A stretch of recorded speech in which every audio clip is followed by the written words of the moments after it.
Hello, Night Seekers, and welcome to Lacuna Noir. This is where forgotten stories and gentle voices meet, carrying you softly into peaceful sleep, wrapped in mystery. Before tonight's tale begins, I'd love to know, where in the world are you listening from? Drop a comment below and let me know. And if you're drawn to these quiet, shadowed nights, don't forget to like, subscribe, and tap the bell so you never miss a story when darkness calls. Now, close your eyes, get comfortable, and let's drift into the unknown together.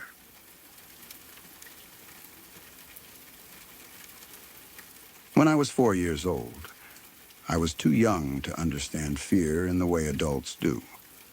The world at that age feels simple and safe, especially when you're with a parent. You trust completely. You sleep easily. You assume that nothing bad can happen as long as someone bigger and stronger is nearby. That night, I was asleep in the car, unaware that something happened that would stay with my family for years. Something that still feels unfinished even now. My dad was driving. It was late enough that the road was quiet, but not so late that the world felt empty. In the Philippines, roads are rarely truly silent. There's always some movement, some sign of life. I was in the car with him, curled up and sound asleep. The steady motion of the drive doing what it always did and knocking me out completely. I don't remember the drive itself. I don't remember the sounds, the turns, or the passing lights. All of that comes from what my parents later told me. The road we were on ran through Imus, Cavite. At the time, it was just another stretch of road to me, to my parents, and especially to people who knew the history of the area. It was something else entirely. Cavite is a place layered with history, and not the clean kind you read about in textbooks. Long before modern roads and houses, before cars and streetlights, this land saw violence. During the time of Spanish colonization, many people were killed, punished, executed, or discarded without ceremony. Bodies were dumped. Lives were erased. Some places absorbed that history so deeply that people still talk about them in hushed voices generations later. That road was one of those places. According to my dad, everything was normal at first. He was focused on driving, hands on the wheel, eyes on the road. I was asleep, breathing evenly, completely unaware of anything beyond my dreams. Then, without warning, he felt something touch him.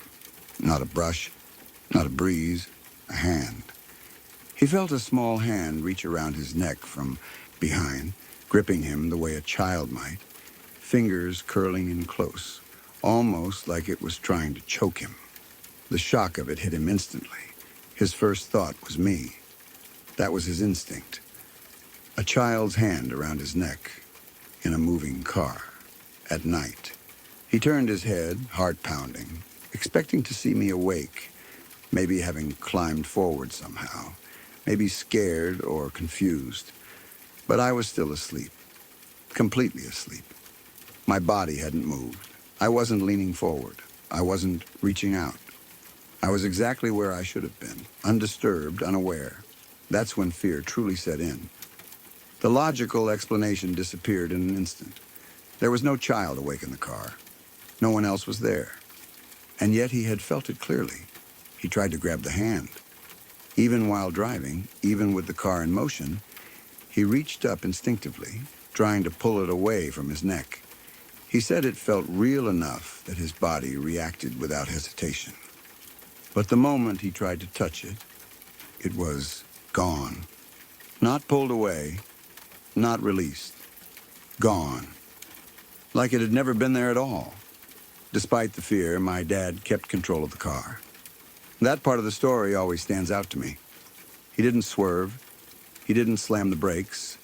He didn't panic in a way that would put us both in danger. He stayed focused enough to keep driving, even though something completely impossible had just happened to him. Later, My mom would say that if he hadn't been such a steady driver, that moment could have ended very differently. He finished the drive. He got us home safely. He didn't wake me. He didn't tell me what had happened right away. Maybe he didn't want to scare me. Maybe he needed time to process it himself. Or maybe he didn't yet have the words for something that made no sense. I didn't find out about it until years later. 7 years later, to be exact. By then, I was older, more aware of the world, more capable of understanding fear and history.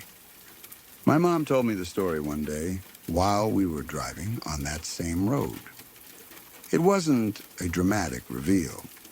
It was almost casual, the way people sometimes talk about things they've carried quietly for years. She mentioned it the way you might mention an old memory that never quite faded. She told me what my dad felt. She told me how he turned to check on me and found me asleep. She told me how he tried to grab the hand and couldn't. Then she told me something else. That road, she said, used to be a dumping ground. During the time when people were being killed under Spanish rule, bodies were left there. Not buried properly, not honored, just discarded, children included. People who were punished, executed, or murdered without record. Over time, the road was built. Life moved on. Cars replaced carriages. Houses went up. People forgot or tried to forget. But not everything goes away just because time passes. That was the part that made my skin crawl. From that point on, every time we drove down that road, my mom would mention it, sometimes quietly, sometimes with a warning tone, as if reminding the road itself that we remembered. It became a ritual almost, a shared understanding that something had happened there, something that didn't belong to the present. I moved to Japan when I was 9 years old. My life changed completely. New country, new language, new surroundings. The Philippines became something I remembered, rather than something I lived in every day. You would think that distance, time, and growing up would dull the feeling tied to that story. It didn't. Even now, when I think about that road, I feel a strange heaviness. It's hard to describe. It's not panic exactly. It's more like awareness, like something unfinished. Like the story didn't end that night in the car, and it didn't end when we moved away. I don't remember the hand myself. I was asleep. I have no memory of it happening. And yet, it feels personal, like something that brushed past my life before I even had the ability to remember it. Something that reached out, touched my family, and then vanished without explanation. Sometimes I wonder why it happened then. Why my dad? Why that moment? Was it random? Was it tied to the fact that there was a child in the car?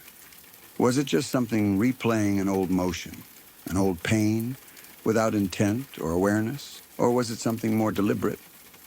I don't know. What unsettles me most is that it wasn't just a sight or a sound. It was physical. Touch crosses a line that noises and shadows don't.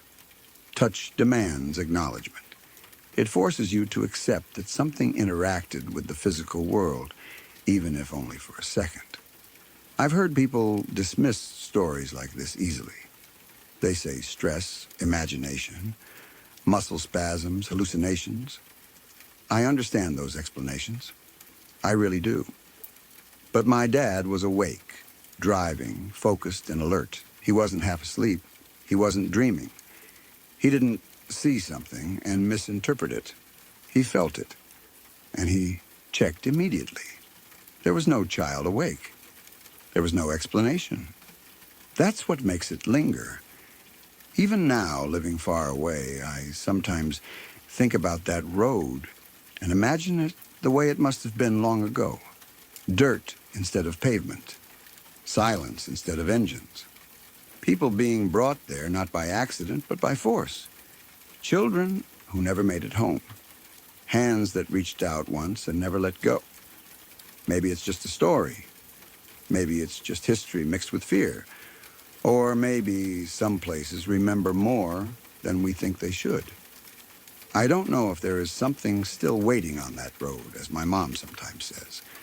I don't know if it's looking for another victim or just repeating something it doesn't understand anymore. All I know is that the feeling never fully left, even after oceans and years put distance between me and that place. Some roads are just roads, and some roads carry what happened on them forever, even if you're asleep when they reach out.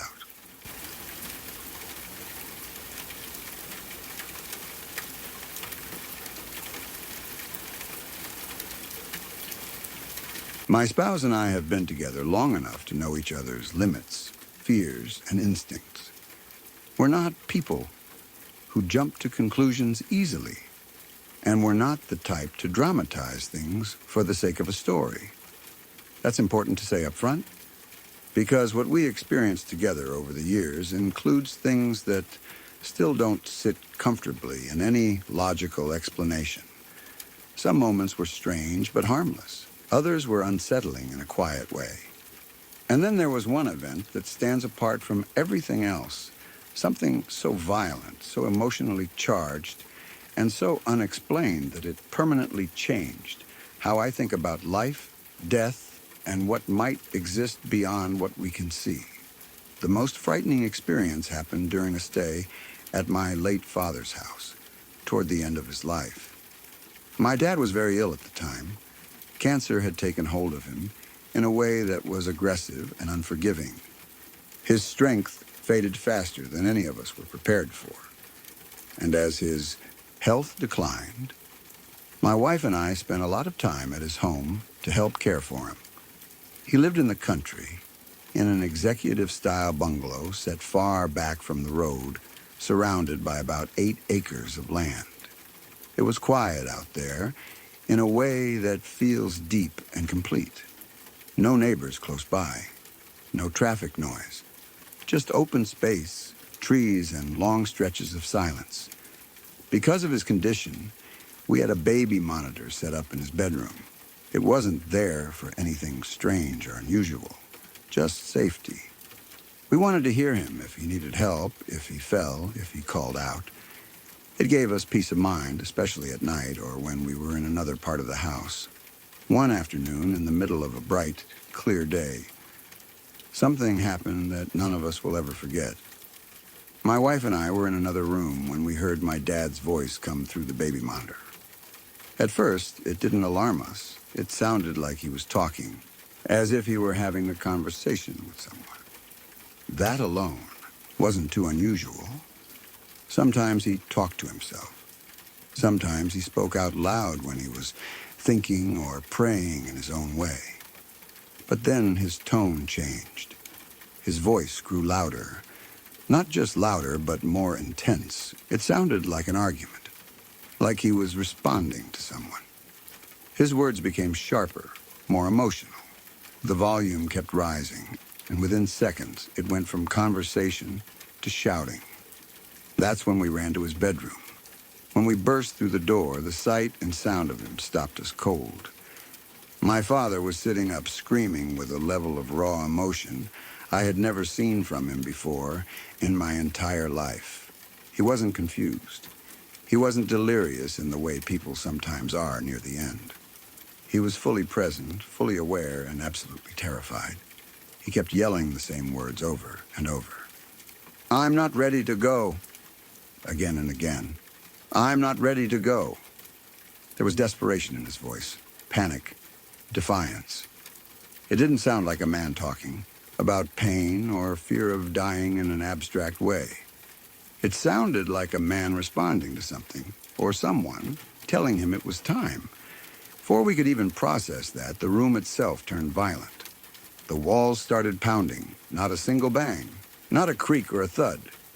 The walls were being hit over and over, rapidly, violently, like fists slamming into drywall again and again.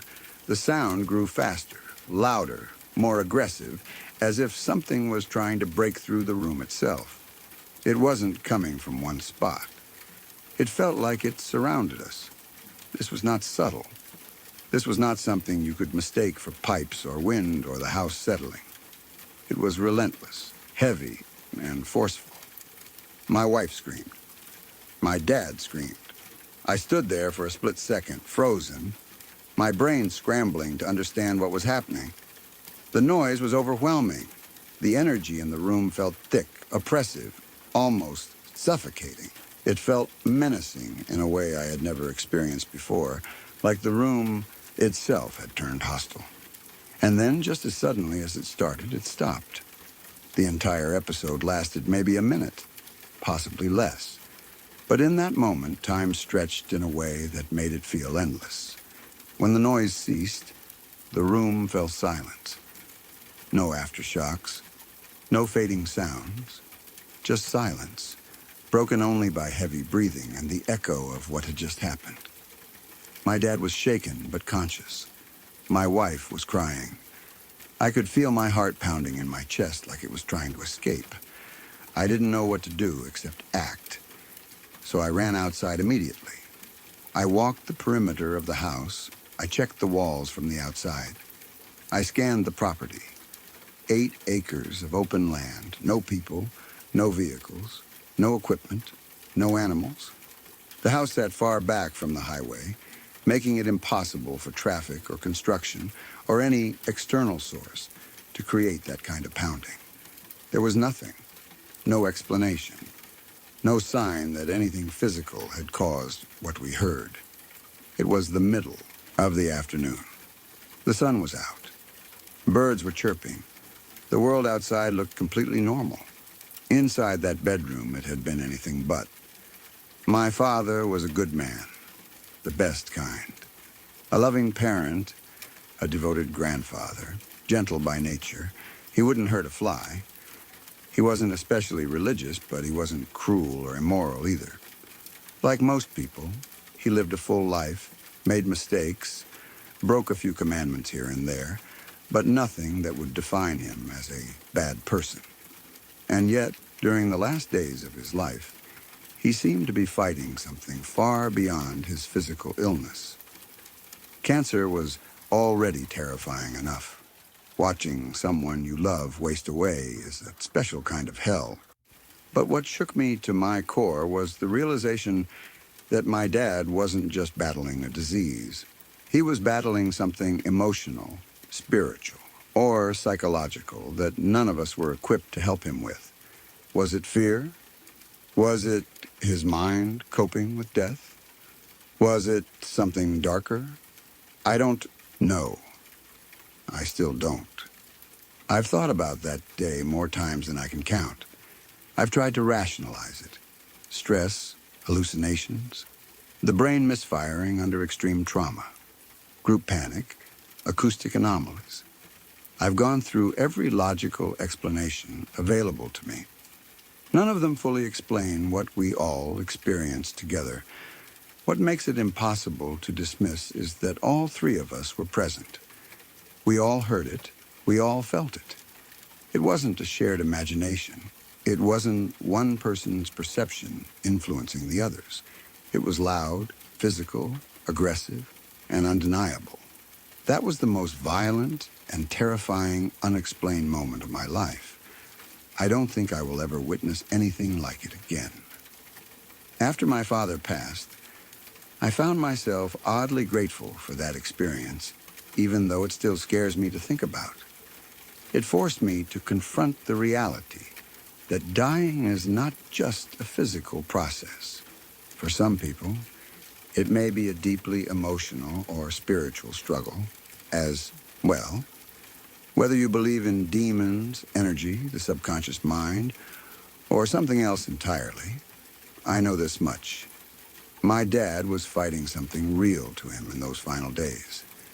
That wasn't the only strange thing my spouse and I have experienced together, though it was by far the most intense. There have been other oddities, quieter but persistent, things that don't scream for attention but linger in the background. We have a photograph that still unsettles us. In the image, There appear to be orbs, bright and distinct, seemingly emerging from an iPad. What makes it stranger is that my eyes in the photo appear to be following them, tracking their movement. I wasn't aware of it when the picture was taken. My spouse noticed it later. The alignment, the timing, the way it looks, none of it feels accidental. We've also recorded unexplained noises on multiple occasions, sounds that weren't present when we were awake, voices that appear on recordings made while we slept. Not whispers picked up by chance, not distant television audio, but clear enough to be unsettling. One recording in particular still gives me chills. It captured a man's voice, medium to loud in volume, clearly saying the word bang. We were asleep at the time. We didn't hear anything during the night. No knocking, no loud noise, no disturbance that would explain it. And yet there it was on the recording. On more than one occasion, we've heard knocking. Not random sounds, not house noises. Clear, deliberate knocks, always 3. The kind of knocking that sounds exactly like someone standing at a wooden door, rapping their knuckles against it. 3 knocks. Pause. Silence. No one there. It didn't happen once. It happened multiple times. We checked doors. We checked windows. We checked outside. Nothing. These things didn't come with feelings of panic the way the incident with my father did, but they created a constant sense of unease. A feeling that something unseen was present, observing, interacting just enough to let us know it was there, but never enough to give us answers. I'm not telling this story to convince anyone of anything. I'm not asking anyone to believe in demons, spirits, or the paranormal. I'm simply sharing what my spouse and I experienced together. We lived it, we heard it, we saw it, and whether there's a scientific explanation we don't yet understand or something beyond that, the experiences were real to us. The moment in my father's bedroom remains the most powerful and disturbing event of my life. The sound of him yelling that he wasn't ready to go still echoes in my memory. It wasn't just fear of dying. It felt like resistance, like refusal, like a battle being fought on a level we couldn't see. Cancer took his body, but something else seemed to be testing his spirit. That day changed me. It humbled me. It made me realize how little we truly understand about the boundary between life and death, and how fragile that boundary really is. I've never experienced anything so violent, so intense, or so inexplicable before or since, and I truly hope I never do again. I kid you not.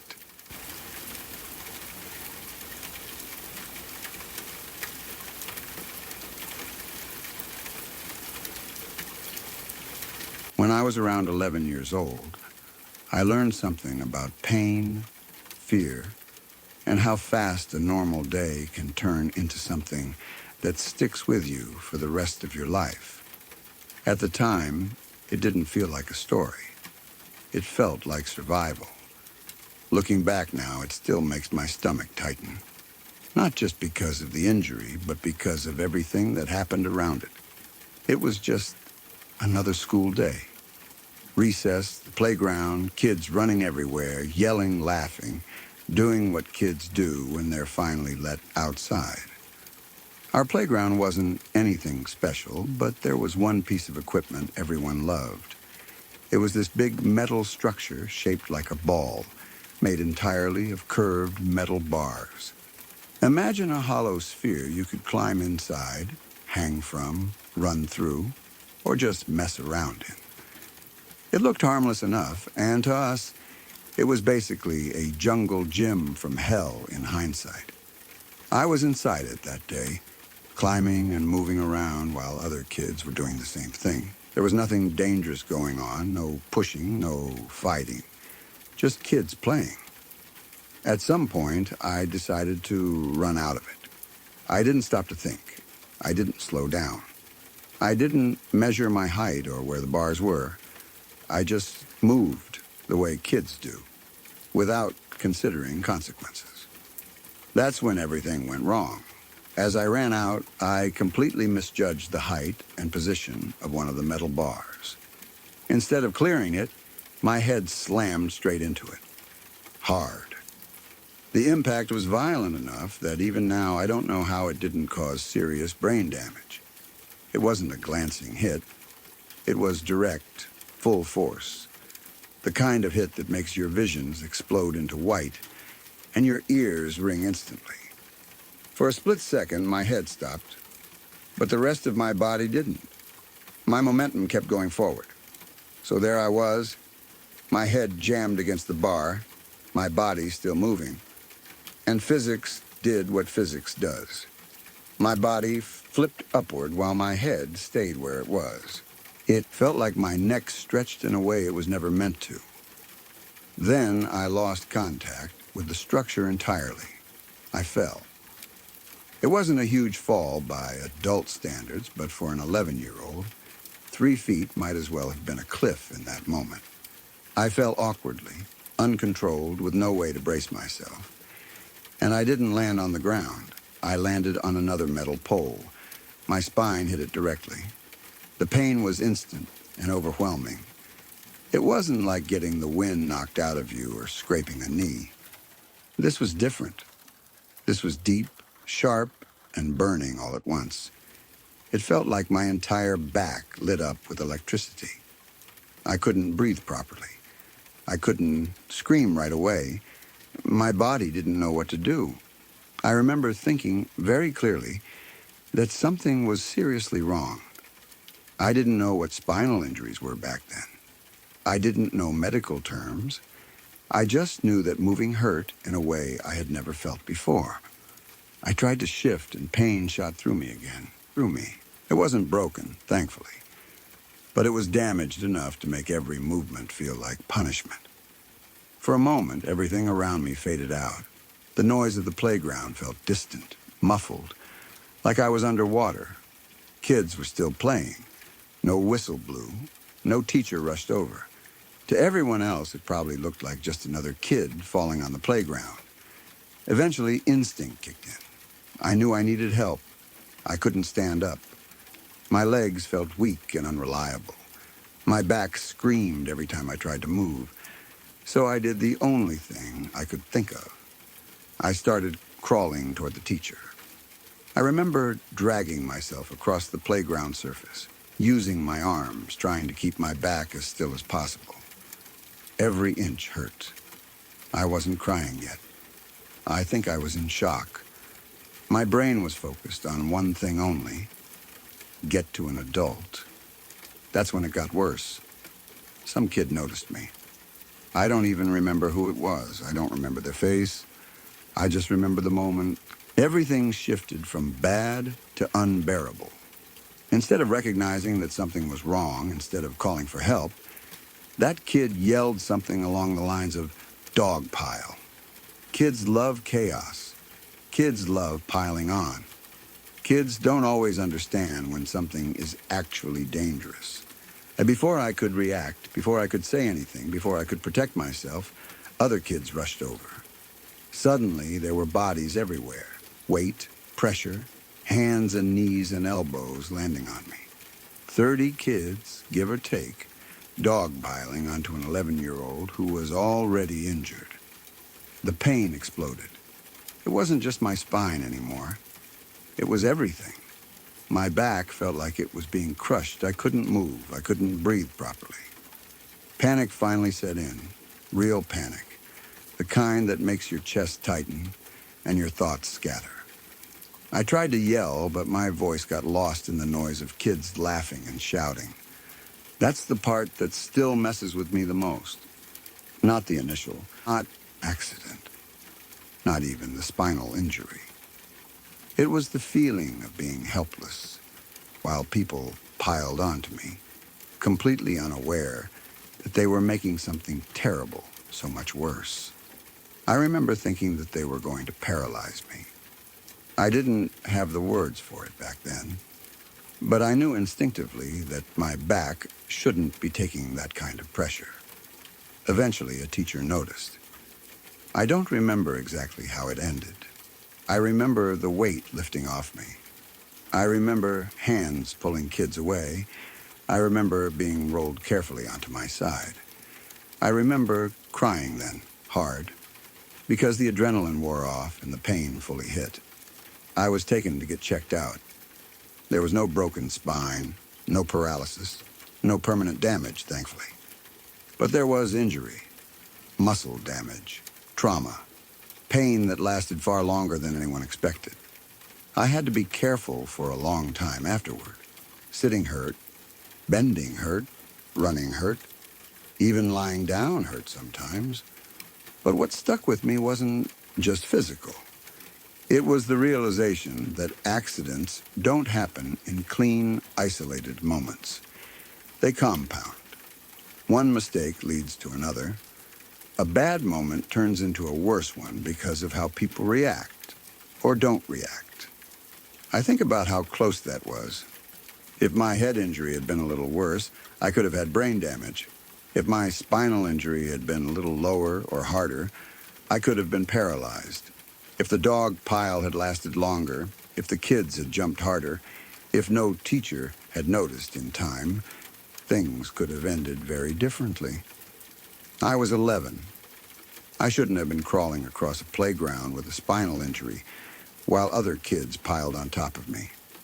That day taught me how fragile the human body really is, how quickly fun turns into pain, how little control you sometimes have once something goes wrong. It also taught me something about people, not in a bitter way, but in a realistic one. Most of those kids weren't trying to hurt me. They were just being kids following a shout without understanding the consequences. But intent doesn't erase damage. Pain doesn't care if someone meant it or not. Even now, years later, I remember that day vividly. The sound of metal, the sudden stop, the fall, the pain in my back, the shock of bodies landing on me, the feeling of being trapped in my own body, knowing something was wrong and not being able to stop it from getting worse. I've been through other painful things in my life since then. I've done some stupid stuff. I've gotten hurt in ways that should have taught me lessons earlier. But that playground injury stands out as the worst pain I've ever felt. Not just physically, but emotionally.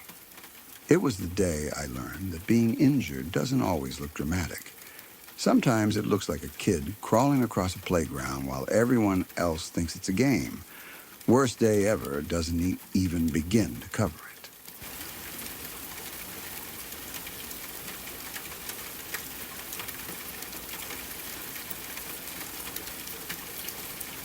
I know a girl who went on a trip to Russia with a group of friends. And even though this happened years ago, the story still makes my skin crawl every time I think about it.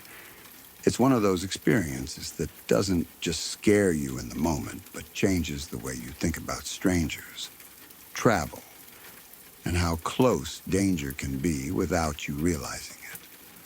They had planned the trip for months. It was supposed to be fun, adventurous, something they'd talk about forever in a good way. None of them had been to Russia before, and that alone made it feel exciting. New language, new streets, new culture, new nightlife. They were young, curious, and confident, in the way people often are when nothing truly bad has ever happened to them. They rented a place to stay rather than booking a hotel. It was cheaper, and they liked the idea of feeling like locals instead of tourists. The owner was an older man who seemed friendly enough.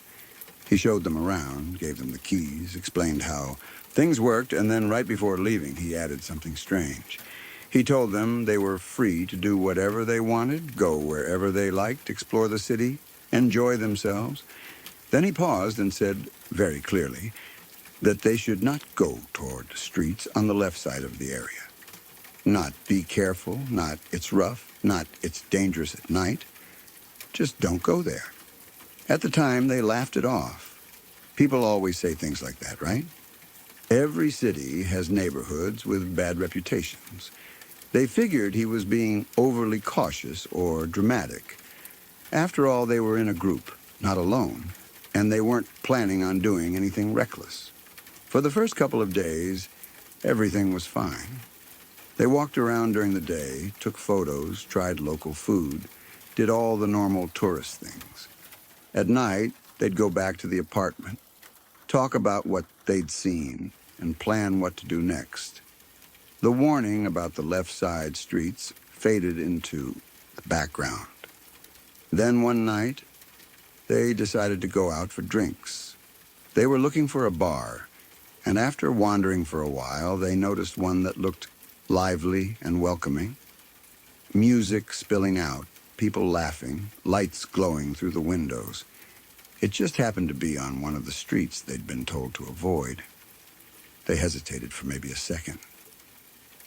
"What's the worst that could happen?" someone said. They went in. At first it seemed completely normal. The place was crowded, but not overwhelming. Music played loudly, people were drinking, talking, dancing. Nothing about it screamed danger. They ordered drinks, found a spot together, and tried to relax. That's when the guy noticed her. He wasn't especially intimidating. He looked like an average guy you might see in any bar anywhere in the world. He started talking to her, flirting in a casual way. At first, she tried to be polite. She didn't want to cause a scene or make things awkward, especially since they were in a foreign country. But then he crossed the line. He started touching her leg. Not aggressively at first, just light contact. The kind that's easy to dismiss or brush off. The kind some people use to test boundaries. She shifted away. He did it again. She felt uncomfortable, her instincts telling her something wasn't right. She pulled away more clearly this time and made an excuse to go back to her friends. She laughed it off. But inside, she felt uneasy. Something about the interaction didn't sit right with her. It wasn't just the touching.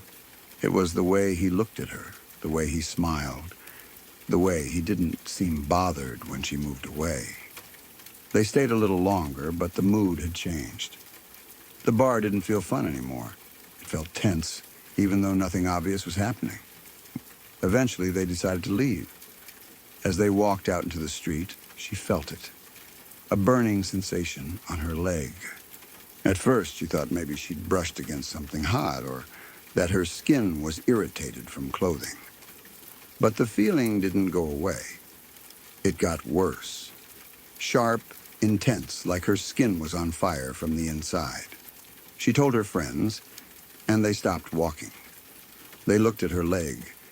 There was nothing obvious. No rash, no cut, no redness that explained the pain. But she was clearly in distress. She said it felt wrong, unnatural, like something was happening beneath her skin. They didn't debate it for long. They decided to go to the nearest emergency room. By the time they got there, she was shaking. The pain was still there, and fear had taken over. Doctors and nurses brought her in, asked questions, examined her leg. They ran tests, blood work, swabs. The whole process took time, and every minute felt longer than the last. Eventually, a doctor came back with an answer. He told her that a drug had been rubbed onto her leg. Not injected, not swallowed, absorbed through the skin. She immediately thought of the guy at the bar, the touching, the way he'd rubbed her leg casually, like it meant nothing. She told the doctor everything. The doctor's expression changed. He explained that the substance used was not something random or harmless. It was a drug meant to numb flesh, a powerful agent that could make parts of the body lose sensation. He told her that it's known to be used by cannibals. The purpose wasn't pleasure. It wasn't recreational. It was practical. To numb meat, to make cutting easier, to stop pain responses. The doctor looked her straight in the eyes and told her that leaving when she did may have saved her life.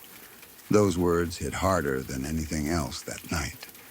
If she had stayed longer, if she had gone outside alone, if she had ignored the discomfort. If her friends hadn't taken her seriously, she might not have walked out of that bar. The realization came crashing down all at once. The owner's warning, the street, the bar, the man, the touch, the burning, all the pieces fit together in a way that made her feel sick. She wasn't being flirted with. She was being prepared.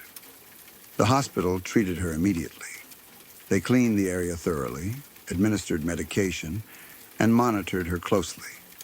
The drug hadn't had enough time to fully take effect. There was no permanent damage. Physically, she recovered. Mentally, it was a different story. They left the city as soon as they could. No more sightseeing, no more nightlife, no more curiosity. The rest of the trip passed in a fog of fear and disbelief. They stuck together constantly, checked doors and windows at night, and avoided unnecessary interactions. Even after returning home, the experience followed her. She replayed the moment over and over in her head. The way he smiled, the casual touch, the way she almost ignored her instincts, the way a simple decision to go into a bar almost changed her life forever. What terrified her the most was how normal it all seemed at first. There was no dark alley, no dramatic chase, no obvious threat. Just a crowded bar, music, drinks, and a guy who looked like anyone else. That's what made it so dangerous. Evil didn't announce itself. It blended in. She said later that the warning from the apartment owner haunted her the most. He had tried to tell them, not loudly, not dramatically, but clearly. And they'd brushed it off, thinking they knew better. After that, she trusted warnings differently. She trusted her instincts more. And she never again assumed that curiosity was harmless. This wasn't a story about superstition or urban legends. It wasn't exaggerated. Doctors confirmed the drug. The timing made sense. The danger was real. And the thought that someone could sit at a bar, laugh, flirt, and quietly prepare another human being for something unspeakable was something she never fully got over. She still travels. She still goes out. But she pays attention now to tone, to touch, to discomfort, to silence that feels wrong, to warnings that don't come with explanations. Because sometimes the scariest situations aren't the ones where you feel immediate terror. They're the ones where everything seems normal, until it suddenly isn't.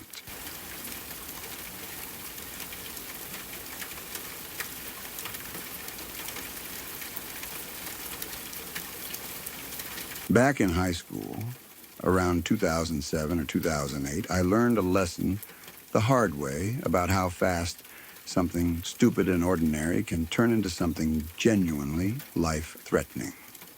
At the time, it didn't feel like a horror story. It felt like teenage drama, the kind of messy situation that happens when people lie and emotions get tangled. It wasn't until much later that I fully understood how close I came to not making it home that night. I was casually hooking up with a girl from school. Nothing serious, no labels, no expectations.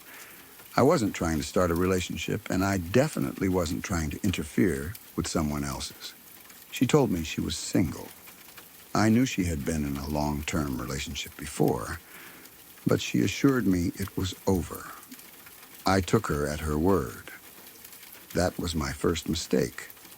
What I didn't know was that while they had technically broken up, they weren't really done. After about a month of her seeing me, she and her ex worked things out and got back together. The problem was, she never told either of us.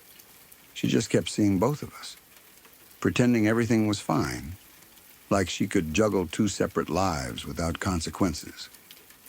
Eventually, the truth came out. He found out before I did. I didn't find out until midnight on a Friday night. I had just gotten off work and was driving home. It was January in Kentucky, the kind of cold that cuts straight through you. Snow was everywhere. Ice covered the roads in patches you couldn't always see until it was too late.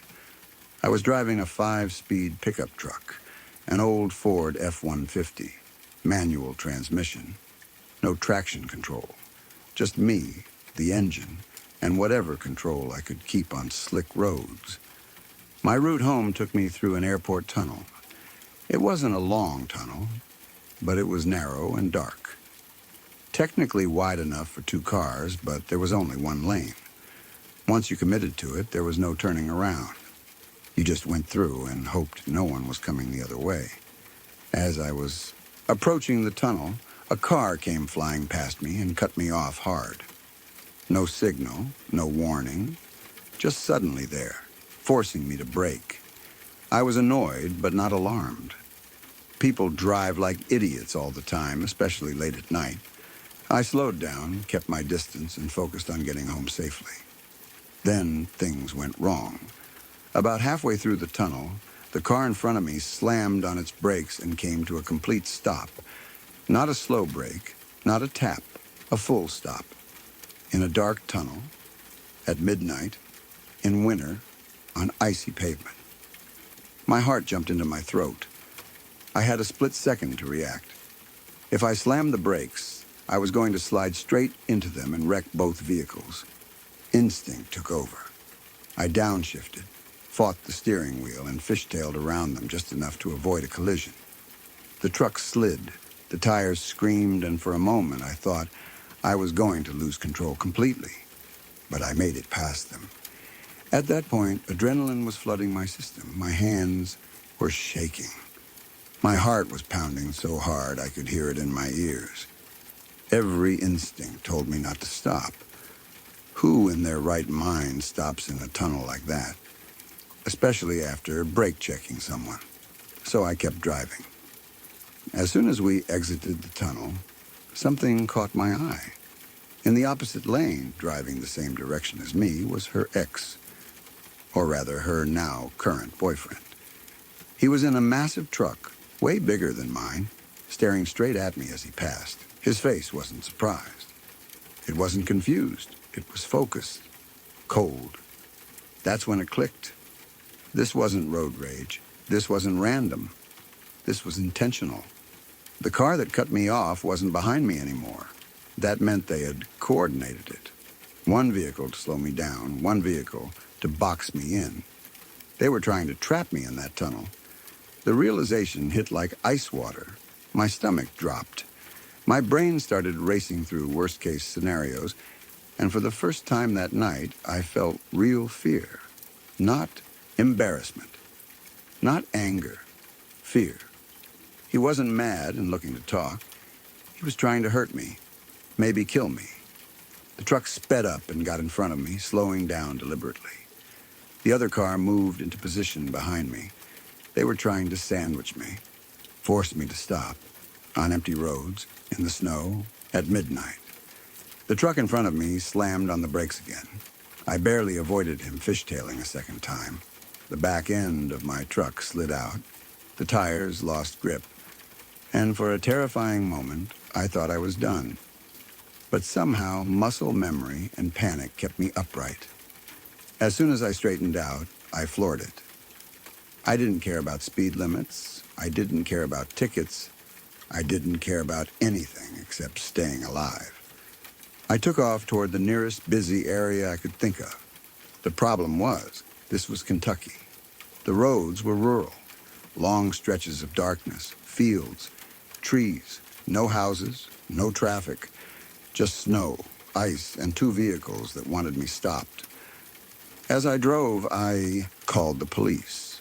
My voice was shaking as I told the dispatcher what was happening. I told them I was being chased. I told them where I was. I told them what kind of vehicles were involved. I told them I was scared. The dispatcher stayed on the line and told me to keep driving to a well-lit area somewhere public. They said an officer was on the way, but they couldn't get there instantly. I had to keep myself alive until then. For more than 8 miles, they chased me. 8 miles of driving no slower than 60 miles an hour on icy back roads in the middle of the night. Every turn felt like it could be my last. Every patch of ice threatened to send me spinning into a ditch. I was gripping the steering wheel so hard my hands hurt. They stayed close the entire time. Flashing headlights, closing distance, backing off just enough to not crash. It felt like being hunted. I finally saw the lights of a gas station in the distance. I've never been so relieved to see fluorescent lights in my life. I pulled in fast, screeched to a stop, and ran inside. The police were already on their way there. The two vehicles slowed, hesitated, and then peeled off, disappearing back into the darkness. The officer arrived shortly after. I gave my statement, still shaking, trying to explain everything that had just happened. He took it seriously. He didn't brush it off as teenage drama or a misunderstanding. He went to the other guy's parents' house that night and made it very clear that this was not okay. At school, the administration kept us separated after that. No contact, no confrontation, no more chances. That wasn't the end of what I learned, though.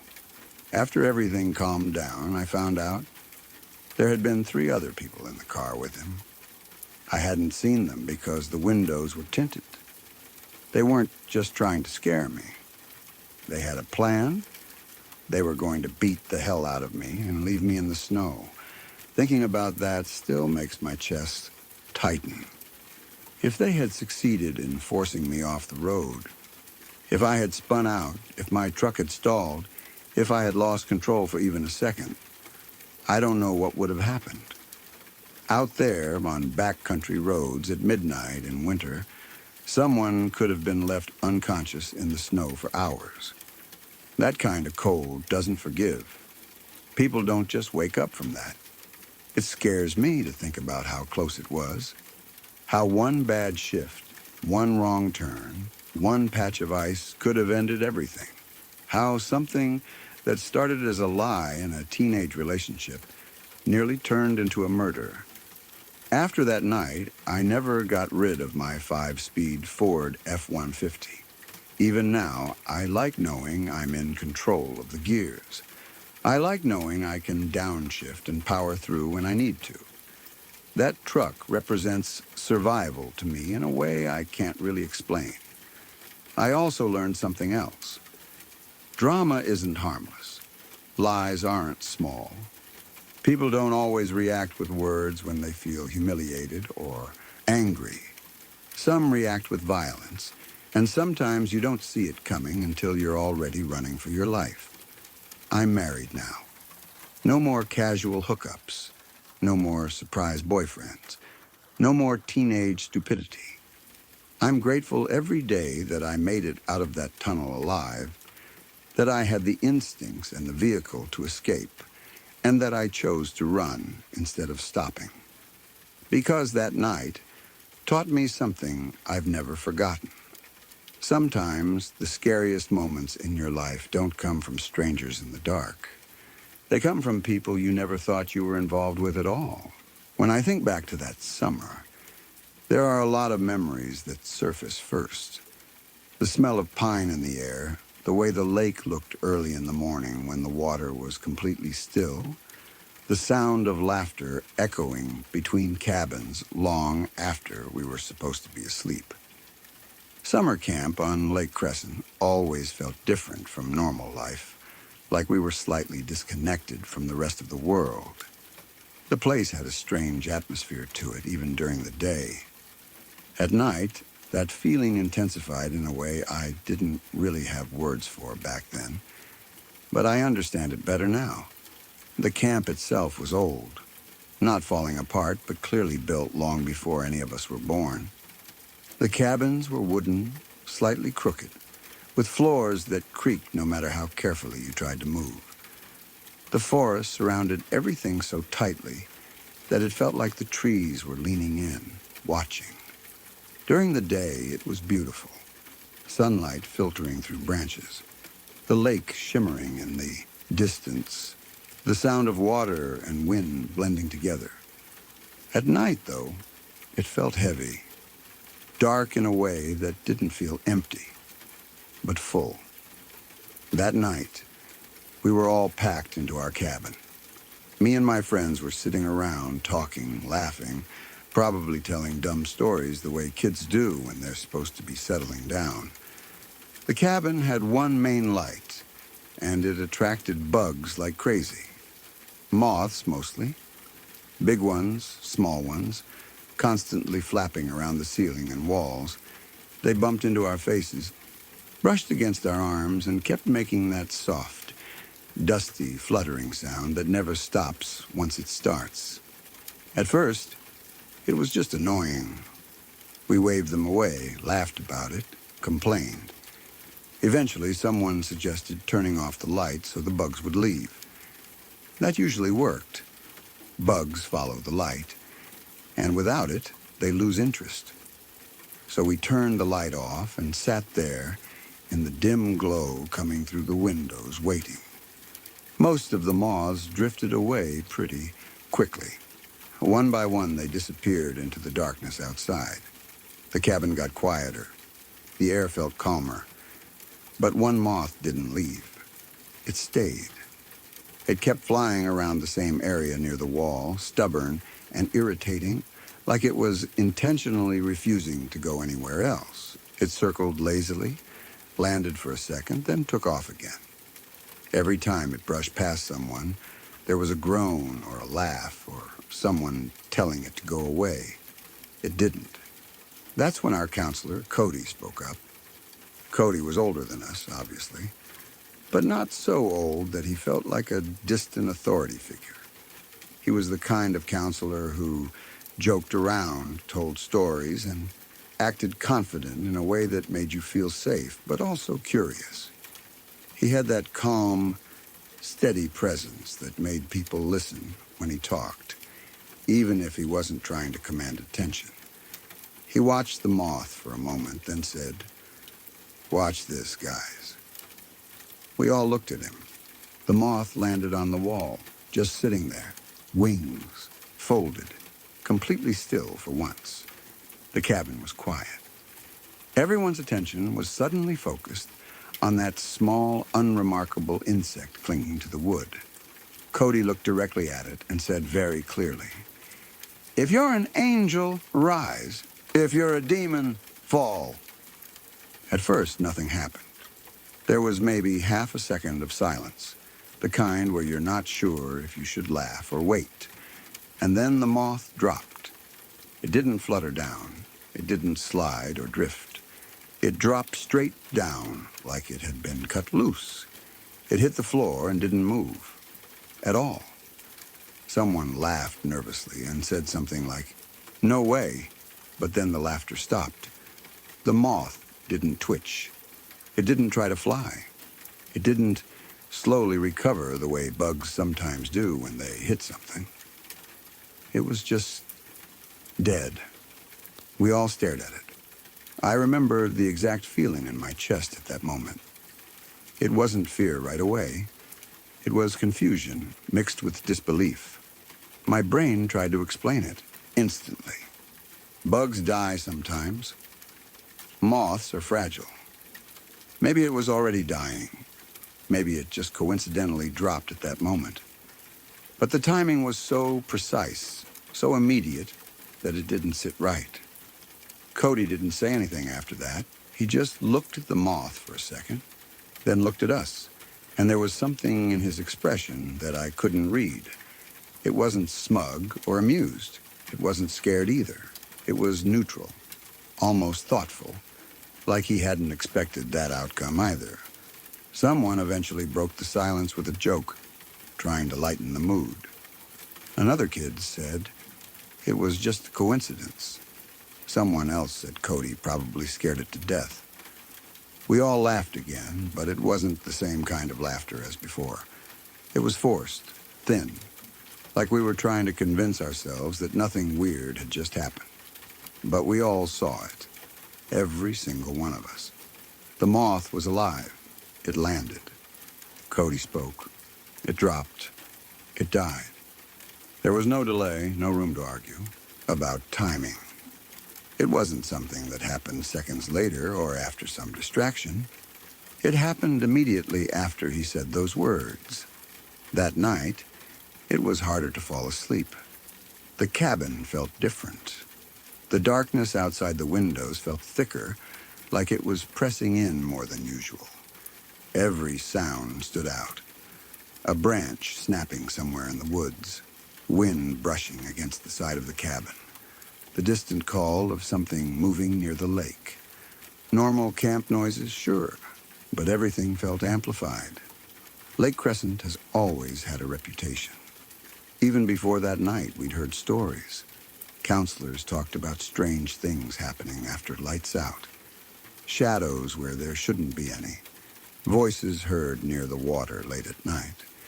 People waking up with the feeling that someone was standing near their bed, only to find nothing there. Stories passed down year after year, growing more intense with each retelling. Some of them sounded ridiculous. Some sounded like typical campfire scare tactics. But others stuck with you, especially when you were lying awake in a dark cabin surrounded by woods older than anything you'd ever known. That place felt old in a way that wasn't just about age. It felt like things had happened there long before we arrived, and that whatever those things were, they hadn't fully left. After the moth incident, those stories felt more real. I remember lying in my bunk, staring at the ceiling, replaying the moment over and over in my head. I tried to rationalize it. Maybe the moth had already been injured. Maybe it was exhausted. Maybe it had hit something earlier and just happened to die at that exact moment. All of those explanations are technically possible, but none of them explain why it dropped the instant Cody finished speaking. None of them explain why it didn't flutter, struggle, or move at all afterward. None of them explain why the cabin felt so heavy afterward, like something had shifted in the air.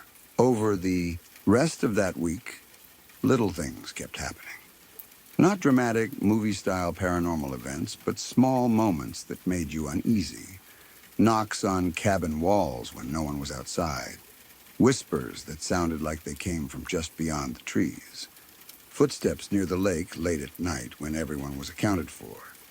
Every time someone brought it up, another person would have a similar experience.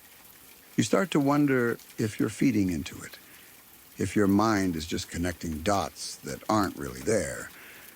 But when enough people share the same unease, the same experiences, it stops feeling imaginary. What stuck with me most wasn't the idea of demons or angels specifically. It was the idea that something responded. Cody didn't yell. He didn't command. He didn't threaten. He just spoke a sentence almost casually, and something happened immediately afterward. Whether you believe in the supernatural or not, that kind of cause and effect is hard to ignore when you see it with your own eyes. I've thought about that moment many times since then. As I got older, I learned more about psychology, about coincidence, about how the human brain looks for patterns and meaning. I understand how easily people can convince themselves that something supernatural happened when there might be a mundane explanation. I get that. But there's a difference between hearing a story and being there. There's a difference between being told something happened and watching it happen in real time, surrounded by other people who all witnessed the same thing. None of us could explain it that night. None of us could explain it afterward. And even now, years later, it still doesn't sit right. I don't go around saying that Moth was a demon or that Cody banished something from the cabin. I don't claim to know what it was, but I do know that something happened that didn't fit neatly into how I understood the world at that age. Camp was always a place where the line between imagination and reality felt thinner, where darkness felt deeper and silence felt louder. That night just confirmed what a lot of us already felt, but hadn't said out loud. Some places hold more than memories. Some places feel like they're listening. And sometimes, when someone speaks into that space, something answers. Even if it's just a moth. Sorry to pause for just a moment. If this is your first time here, welcome. I hope you're enjoying the calm so far. If you'd like more nights like this, true stories, gentle rain, no interruptions, please subscribe to Lacuna Noir. It really helps me keep creating these peaceful experiences for you. And tap the bell so you're here every time a new story arrives in the dark. Now, back to the story. This is a story drawn from personal experience accumulated over more than 30 years of living, loving, hoping, and ultimately grieving. It is not about ghosts, murderers, or shadowy figures standing in doorways. It is about something far more insidious, something that crept into daily life so quietly that most people didn't even realize what they were losing until it was already gone. Once upon a time in South Africa, there was a company called Bonita. If you grew up there, you didn't need an explanation. You just knew. Bonita made dairy products, yes, but more importantly, they made Steri Stumpy. And while there were technically different flavors, we all understood an unspoken truth. Chocolate was the only one that mattered. Strawberry existed, vanilla existed, but chocolate was king. Chocolate was comfort. Chocolate was joy in a cardboard carton. Back then, Steri Stumpy wasn't just a drink. It was a constant. It was something you could rely on when the world felt confusing or unfair. You'd pull the little carton open, take that first sip, and everything would settle into place. It was thick enough to feel indulgent, sweet enough to feel like a reward, and balanced enough that you didn't feel like you were doing something wrong. It was childhood afternoons. It was school lunches. It was road trips. It was the kind of taste that imprints itself into your brain and quietly becomes part of who you are. Years went by, as they tend to do. People grew up. The country changed. Life became more complicated. And then one day, Bonita was bought by Parmalat. At first, there was celebration, genuine celebration. Parmalat was big, international, powerful. Surely this meant more resources, better distribution, brighter futures for our beloved chocolate milk. We told ourselves this was a good thing. We trusted it. We embraced it. We were fools. The changes didn't happen overnight. That's the cruel part. If they had just destroyed it immediately, maybe we would have noticed. Maybe we would have rebelled. Maybe we would have said something. But no. This was slow, subtle, almost respectful in how carefully it dismantled joy. At first, it was barely noticeable. You'd take a sip and think, that's a little different. Not bad, just different. Maybe you'd shrug and assume your taste buds were off that day. Maybe you'd blame a cold, or stress, or adulthood dulling the senses. You'd buy another one later, expecting the magic to return. It didn't. Over time, the Steri Stumpies became thinner, watered down. The richness faded. The chocolate taste became less chocolate, and more suggestion of chocolate. Like someone describing chocolate to you from across a room. The cartons looked the same. The branding reassured you that everything was fine. But your mouth knew the truth. The joy started to drain out of everyday life in ways no one could fully explain. People became quieter, more distracted. You'd see them standing in shops, holding a Steri Stumpy, staring into nothing as if trying to remember why they picked it up in the first place. Conversation slowed. Laughter felt forced. Productivity dipped. The economy began to wobble. Some blamed the ruling party. People said the ANC was the cause of the decline. Load shedding, corruption, mismanagement, all very convincing arguments. But deep down, a few of us knew better. This rot ran deeper. This was spiritual. This was dairy-based despair. As the taste continued to degrade, something strange happened in society. People began searching desperately for whatever was missing. Social media exploded with nostalgia. Facebook posts about remember when things were better. Instagram reels romanticizing the past. Twitter threads arguing about when exactly everything went wrong.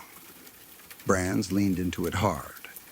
Retro designs, childhood callbacks, emotional marketing campaigns designed to stir something warm inside you. But it didn't work because nostalgia, without substance, is just grief in disguise. The Stary Stumpy still tasted wrong. Ash water. That's the only accurate description. Chocolate-flavored disappointment. You'd drink it and feel emptier than before because now you weren't just thirsty, you were mourning. As this continued, people began to unravel in visible ways. Grooming standards dropped. Shaving felt pointless. Why bother maintaining yourself when the world no longer rewarded you with thick, comforting chocolate milk? Beards grew wild.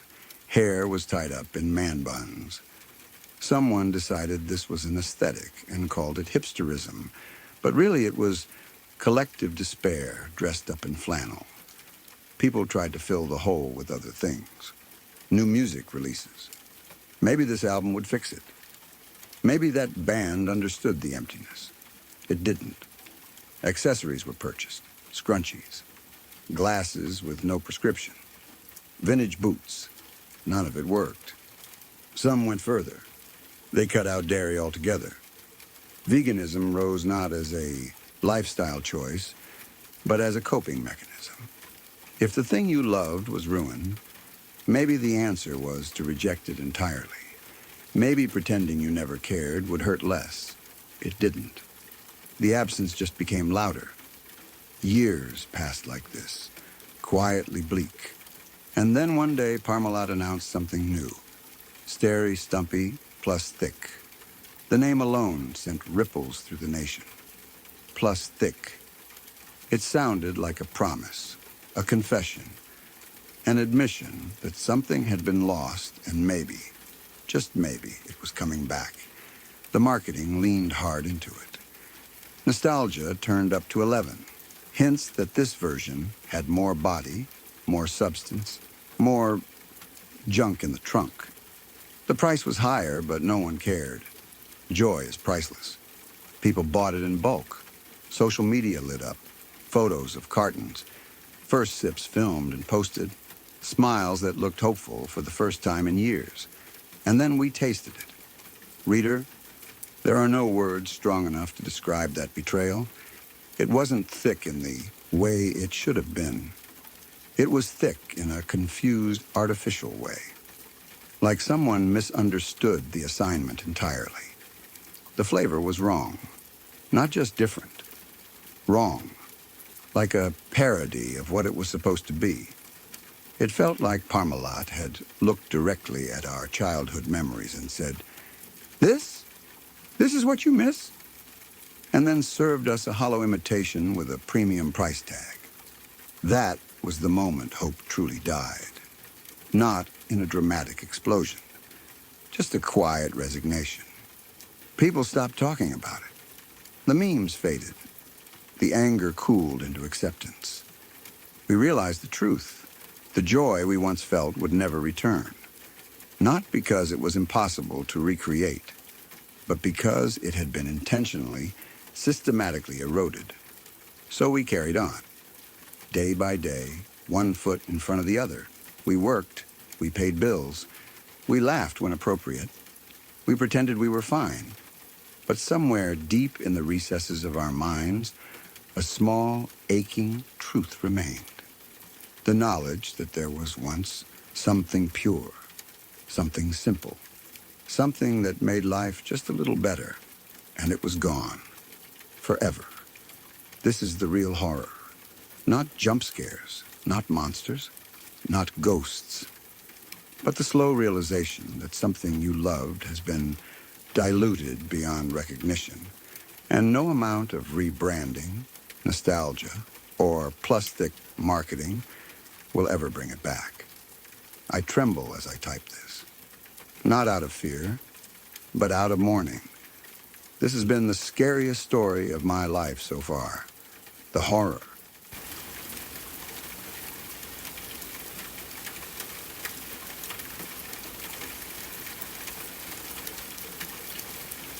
I was camping at a place called Camp Don Lee, and I'll be honest, it was terrible. I don't know how else to describe it. If that sounds offensive, I don't mean it that way, but that camp was rough. It was surrounded by woods on one side and the ocean on the other, which is pretty normal for where I live, but that didn't make it any better. It was January, and the cold was unreal. The kind of cold that doesn't just sit on your skin, but cuts straight through you, especially with the wind coming in off the ocean. Every gust felt sharp, like it was looking for any gap in your clothes to slip through. When we arrived, everyone picked their cabins. There were a few options, but none of them looked great. We ended up in cabin 6. From the outside, it already looked bad. The paint was chipped and uneven, like someone had slapped it on years ago and never bothered to fix it. Inside, it was even worse. The place was freezing, like the walls didn't exist. The floors were dirty, the air smelled stale, and everything felt old in a neglected way, not in a charming or rustic way. It was the kind of place that made you want to keep your shoes on, even inside. There were bunk beds lined up along the walls. They were metal, thin, and looked like they'd been there forever. The mattresses were barely thicker than cardboard, and you could feel every bar underneath. Of course, I picked the top bunk, and of course, it was the one right next to the window. And of course, the window didn't have glass, just a frame with nothing in it, completely open to the freezing night air. The wind came straight through it, whistling softly, like it was mocking us. I remember thinking, this is going to be a long night. Dinner came and went. Nothing special. Everyone was tired, cold, and ready to just get through the night. We went back to the cabin, brushed our teeth, changed, and climbed into our beds. I tried to settle in, but it was impossible to get comfortable. The mattress was stiff, and the blanket felt thin, and the cold was relentless. The wind rattled the cabin slightly, making small noises that felt louder in the silence. The vibe in that place was awful. It's hard to explain exactly what I mean by that. It wasn't just that the cabin was ugly or cold. There was something heavy about it, like the air itself felt wrong. I remember lying there, staring up at the ceiling, feeling uneasy for no clear reason. My body was tense, like it didn't want to relax. Eventually, exhaustion won out, and I drifted off into a shallow, uncomfortable sleep. I don't know how long I slept before I woke up. It felt like only a few hours had passed. When I opened my eyes, I was instantly filled with fear. Not confusion, not grogginess, just fear. The kind that hits you all at once before your brain has time to explain why. I had heard something. At first, I lay completely still, listening. The cabin was quiet except for the wind. Everyone else seemed to be asleep. My heart was pounding so hard, I was sure it would wake someone up. I told myself it was probably nothing. Maybe an animal outside. Maybe someone shifting in their bed. Maybe the wind making weird sounds through the open window. But the feeling didn't go away. I slowly gathered what little courage I had and turned my head toward the window. Cold air hit my face immediately. I leaned closer and looked out into the darkness. The woods beyond the cabin were barely visible, just dark shapes and shadows swaying slightly in the wind. That's when I saw it. Something was moving low to the ground. At first, my brain struggled to process what I was seeing. It was crawling, not walking. Crawling close to the dirt, its movement slow and awkward. Then I heard a voice, a small voice, quiet but clear enough to understand. It said, "Help me." My entire body locked up. The voice didn't sound like an adult. It didn't sound like an animal either. It sounded weak, almost strained. I watched as the thing lifted its head and looked up toward the cabin, toward me. I couldn't see its face. I had taken my glasses off before bed, and without them, everything was blurry. All I could make out was a shape where a face should have been. That somehow made it worse. My mind raced through possibilities. Was it a person? A kid? Someone hurt? Someone messing around? None of the explanations felt right. The way it moved didn't look normal. The way it spoke felt wrong, like the words didn't belong there. Then, suddenly, it ran. It took off toward the woods, fast, disappearing into the darkness between the trees. 1 second it was there, and the next it was gone, swallowed completely by the night. I didn't scream, I didn't move. I just lay there, frozen, staring out the window long after there was nothing left to see. My heart was pounding so hard it hurt. My hands were shaking under the blanket. I wanted to wake someone up, but I was terrified of making noise, terrified of drawing attention, terrified that if I moved, whatever I saw might come back. Eventually, I pulled myself back from the window and lay flat on my back, staring up at the ceiling again. I didn't sleep after that. I just waited for morning, listening to every sound, flinching at every gust of wind, replaying the moment over and over in my head. To this day, I still don't know what it was.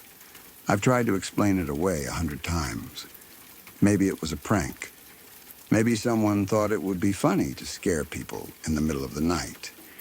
Maybe it was an animal and my half-asleep brain filled in the rest. Maybe it was just fear mixed with exhaustion and cold. But there's always that doubt. The voice. The way it said, "Help me." The way it looked up. The way it ran. I can't fully explain it, and I don't know if I ever will. All I know is that night still sticks with me. Even if it was just a prank, it was one of the most terrifying moments of my life. And sometimes, when I think back on it, I wonder what would have happened if I had spoken back, or climbed down from the bed, or called out to see if someone really needed help. I'm not sure I want to know the answer to that. So yeah, maybe it was nothing. Or maybe it wasn't.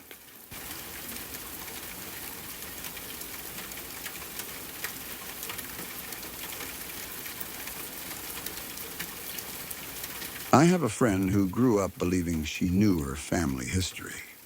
At least she thought she did. Like most people, she knew the names that were spoken at holidays, the relatives who showed up in old photographs, the stories that were told more than once and slowly turned into family legends. There was nothing in her childhood that suggested there was anyone missing from that picture. That changed when her grandpa died. Her grandfather had passed away from cancer, and while it was devastating, it was also expected. He had been sick for some time, and the family had slowly been preparing themselves for the inevitable. When he finally passed, there was grief, but also a strange sense of calm that sometimes comes when suffering ends. The family gathered, shared memories, and began the slow process of mourning someone who had lived a long life. After the funeral, during one of those quiet conversations that tend to happen in the aftermath of death, her dad said something that immediately stood out. He said that his father was the first person in his family to pass away from natural causes. At first, my friend didn't fully understand what he meant. The sentence didn't register the way it should have. People die of illness all the time.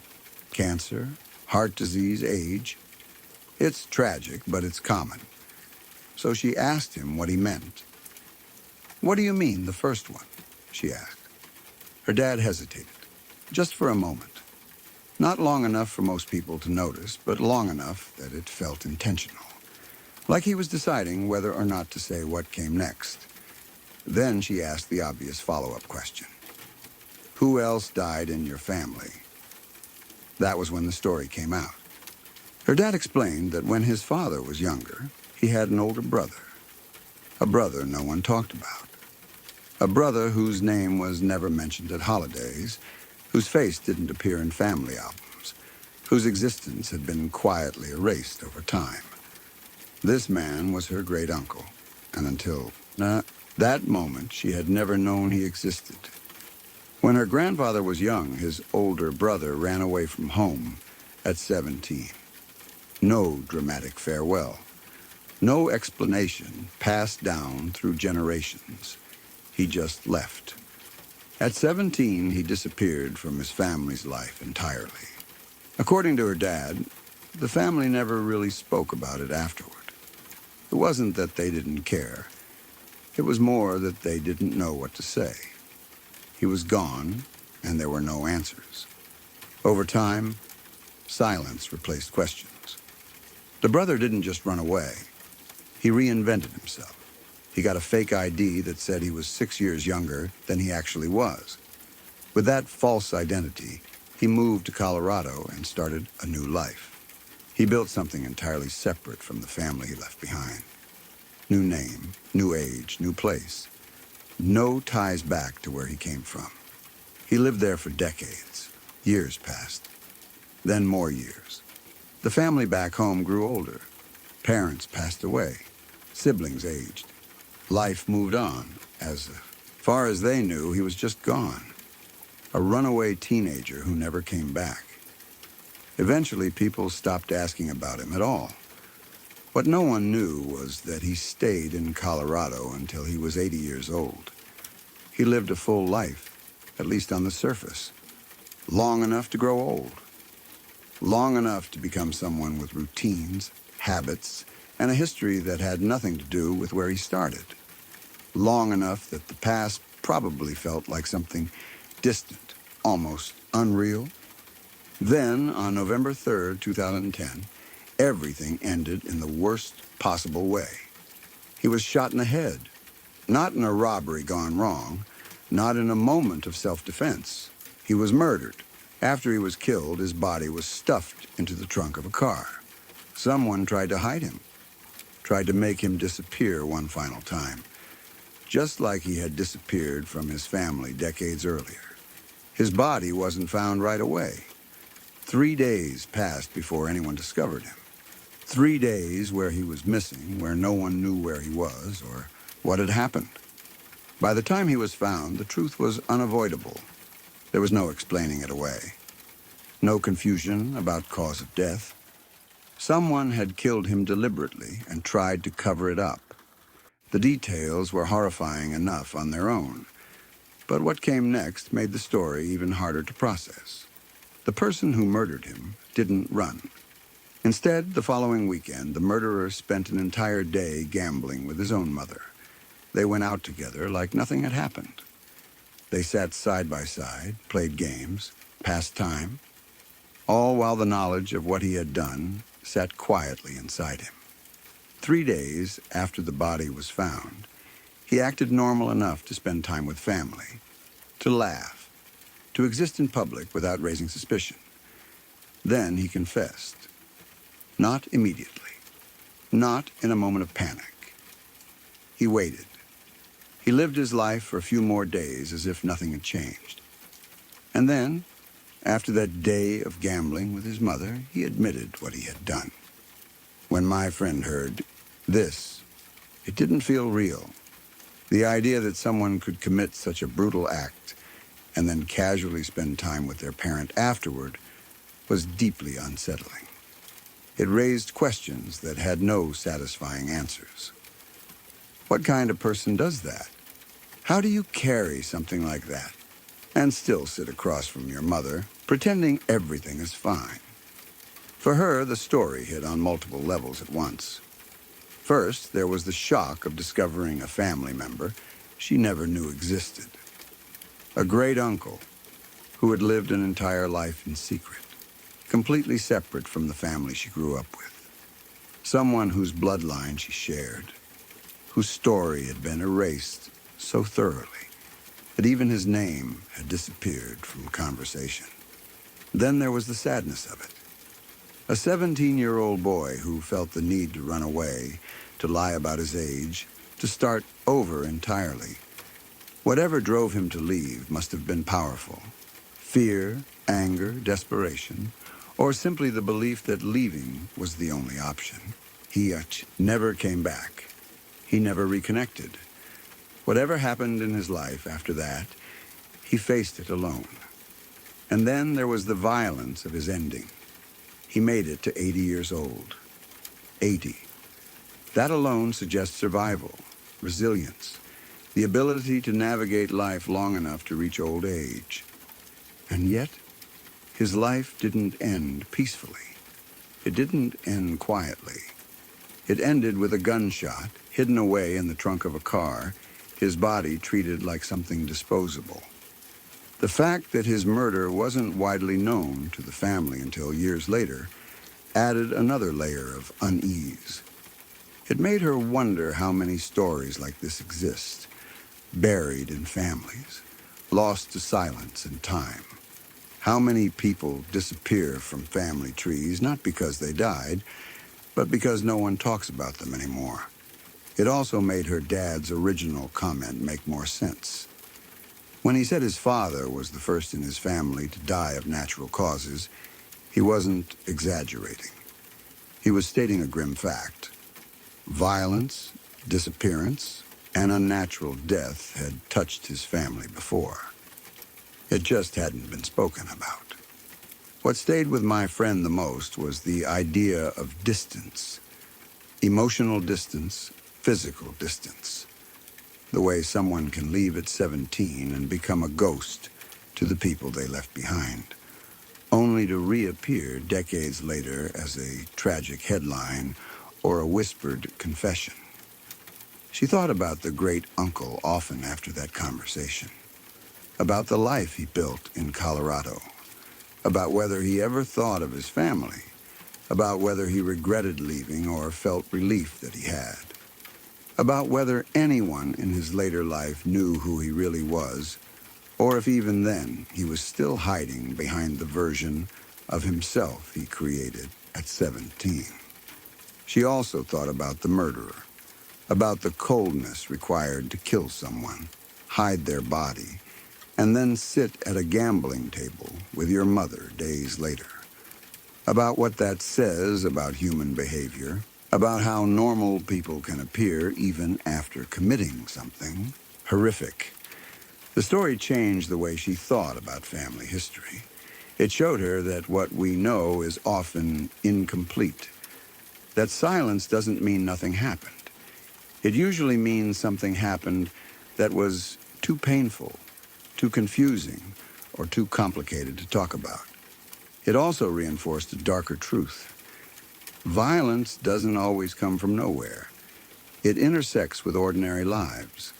It reaches into families that otherwise look normal from the outside. It leaves scars even on people who never knew the victim personally. Her grandfather died of cancer, and that was tragic. But learning that he was the first to pass naturally made her realize how unusual that actually was. How much darkness had existed quietly in her family's past, unspoken and unresolved. Now, when she thinks about her great uncle, she doesn't think of him as just a runaway or a victim. She thinks of him as a person who lived a long, complicated life that no one in her family really knew about. A man who disappeared once by choice and disappeared again by force. And she thinks about how easily stories can be lost, how quickly people can be forgotten, and how sometimes the most disturbing truths are the ones you only learn after someone dies and the silence finally breaks.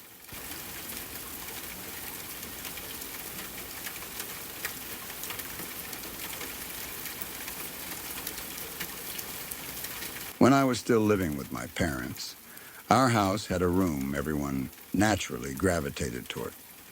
It wasn't anything special, just a TV room on the second floor, but it felt like the center of the house.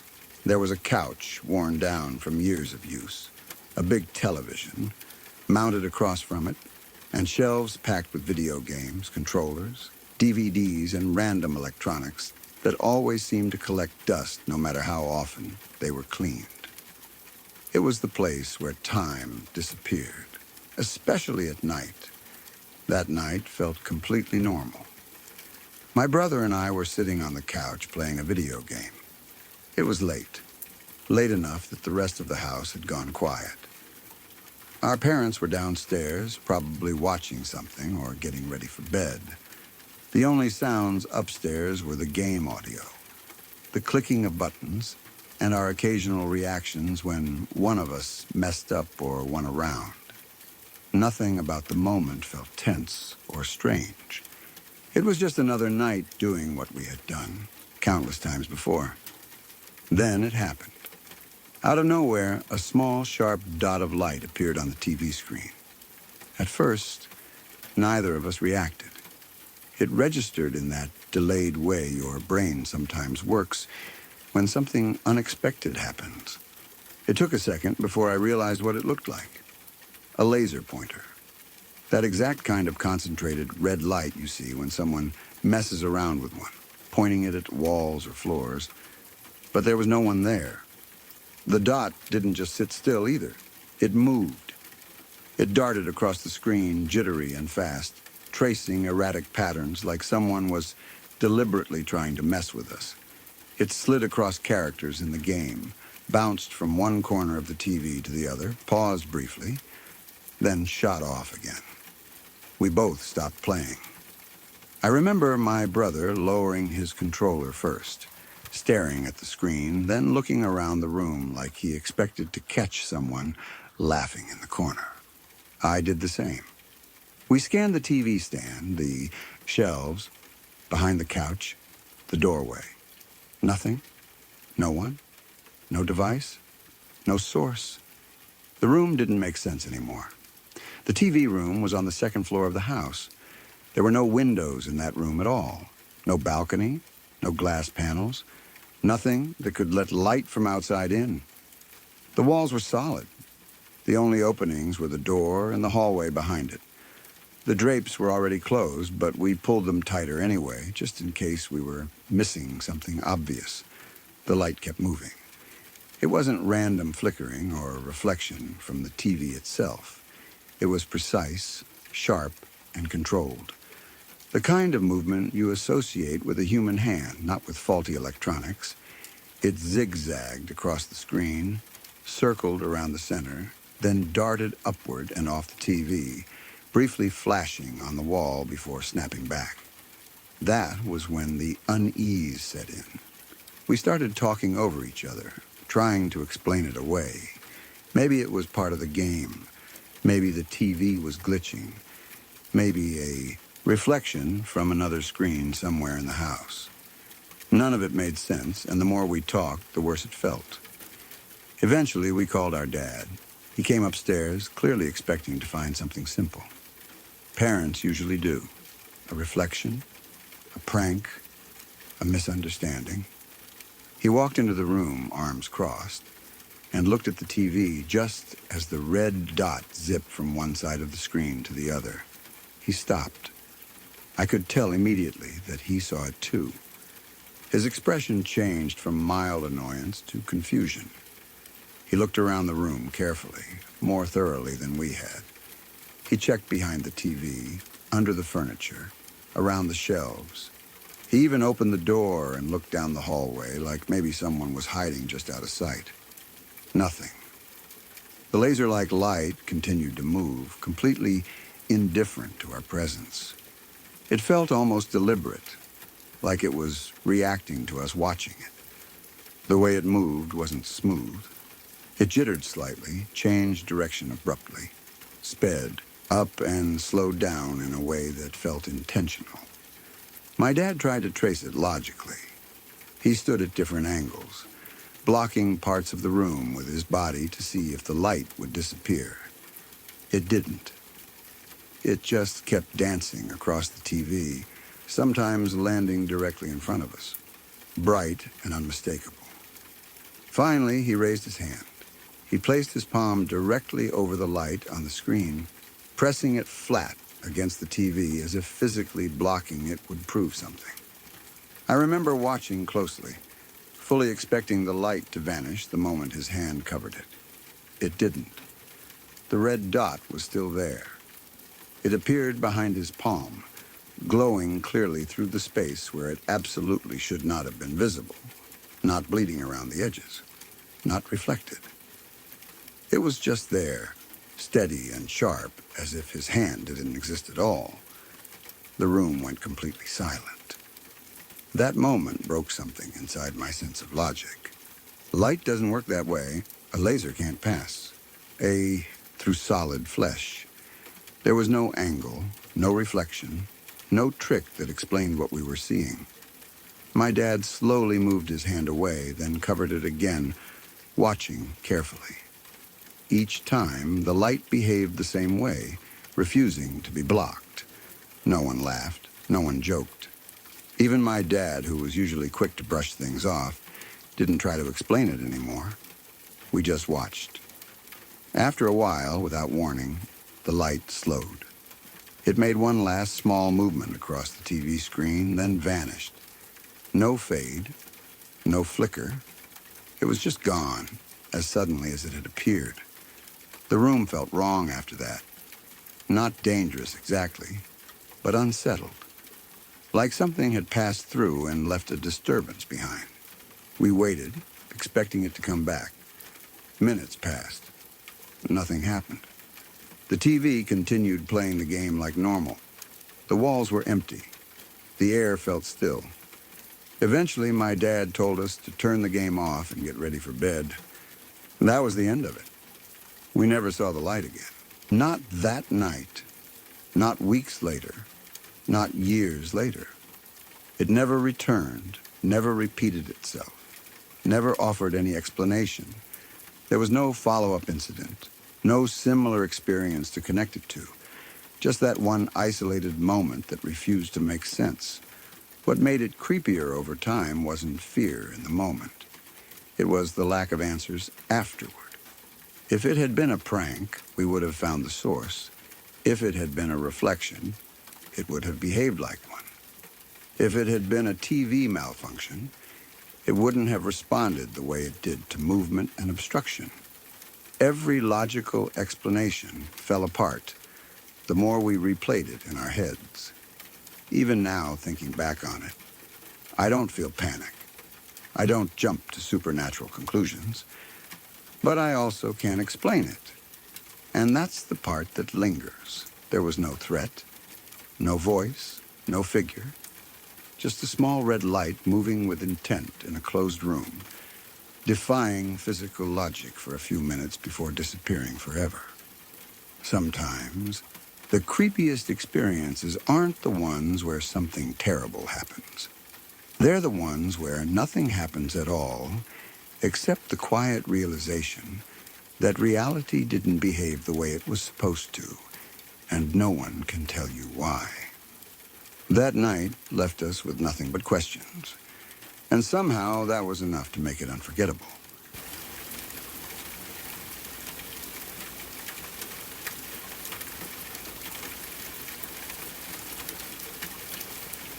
Near my school, there's a place everyone knows, even if most people don't know the proper name for it.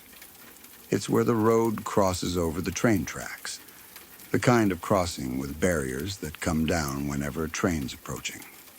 Cars stop, pedestrians wait, warning lights flash, and for a few moments everything is forced to pause until the train passes through. It's so normal that most people stop thinking about it. It's just part of the landscape, part of the daily routine. But for me, that crossing will always feel heavy. One day, while I was at school, something happened there that changed the way a lot of people saw it. A kid from a different school was at the crossing while the barriers were down. From what people said later, it looked like he was just waiting, the same way everyone else does. Nothing about him stood out at first. He didn't look panicked. He didn't look rushed. He just stood there, waiting for the train to pass. Then, without warning, he jumped over the barrier. At first, some people thought he was just being stupid, trying to beat the train, trying to cross before it came through. People do reckless things like that sometimes, especially kids who don't fully understand consequences yet. But this was different. As the train came closer, he jumped in front of it. It wasn't an accident. It wasn't a misstep. It was intentional. He was trying to kill himself. The sound alone was something people said they'll never forget. Trains don't stop quickly. There's no sudden screech and halt like in movies. There's impact, momentum, and destruction that can't be undone once it starts. The train hit him, and everything after that became chaos. The worst part is that he didn't die. Instead, what was left of him was found on the tracks. He was missing an arm and a leg. The image of that, even secondhand, is hard to process. A helicopter had to be called in to airlift him to the hospital. Emergency services flooded the area. The crossing was shut down. School rumors spread faster than any official explanation ever could. I don't know if he survived in the end. No one seemed to know for sure. Or maybe people just stopped talking about it once the shock wore off. What everyone did know, though, was why he tried to do it. He had been bullied at school. That detail made everything worse. It reframed the entire event. This wasn't just a tragic incident. It was the result of something that had been happening quietly for a long time. Something invisible to most people until it exploded into something impossible to ignore. A kid reached a point where standing in front of a train felt like the only way out. And the terrifying thing is that this wasn't the first horrible thing to happen at that crossing. Something similar had already happened closer to home. A student in my year had been hit by a car while trying to cross there. She didn't make it across in time. The car struck her and sent her onto the tracks. She lay there unconscious, completely vulnerable, right where trains passed through.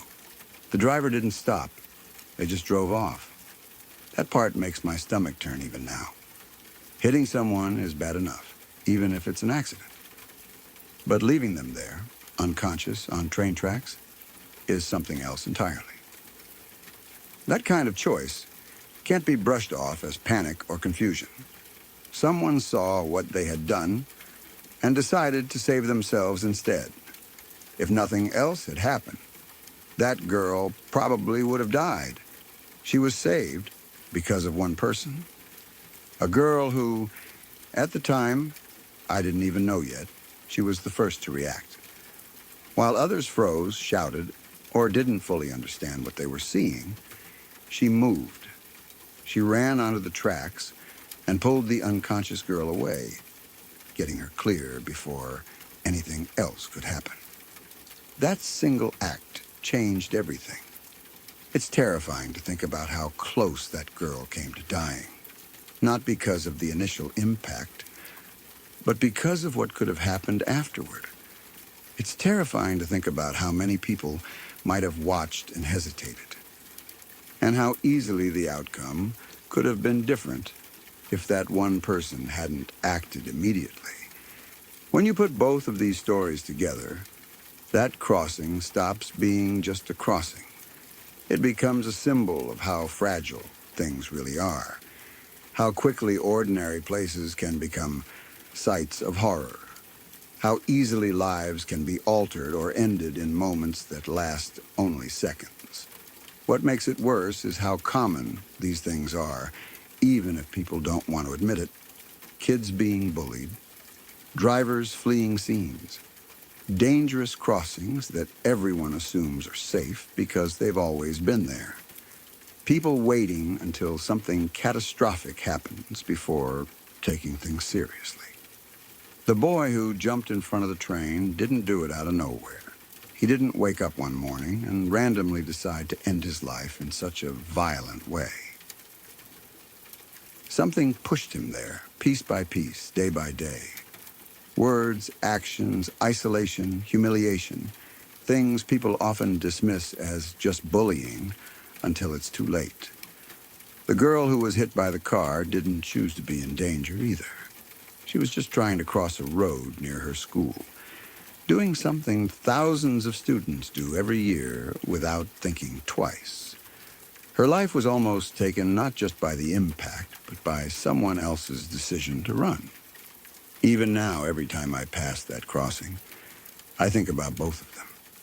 I think about the boy standing there, waiting, and the moment he chose to jump. I think about the girl lying unconscious on the tracks and the friend who pulled her out just in time. I think about how thin the line is between walking away and never getting the chance to walk again. It also makes me think about responsibility, about how much weight our actions carry, even when we don't see the immediate consequences. The people who bullied that boy might never fully understand what their behavior led to. The driver who fled might never know how close they came to killing someone outright. Or maybe they do know and they just live with it. Either way, the damage is real. Places like that crossing, don't forget, they stay the same physically.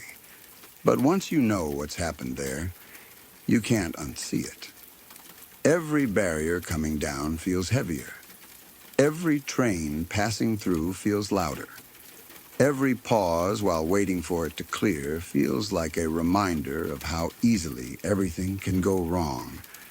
Even if none of it is intentional, even if no one sets out that day to cause harm, it's still horrendous. It's still life-altering. And sometimes survival comes down to nothing more than timing, chance, and whether someone nearby is brave enough to act when it matters most. That's the part that stays with me. Not just the tragedy, but how close it all came to being even worse.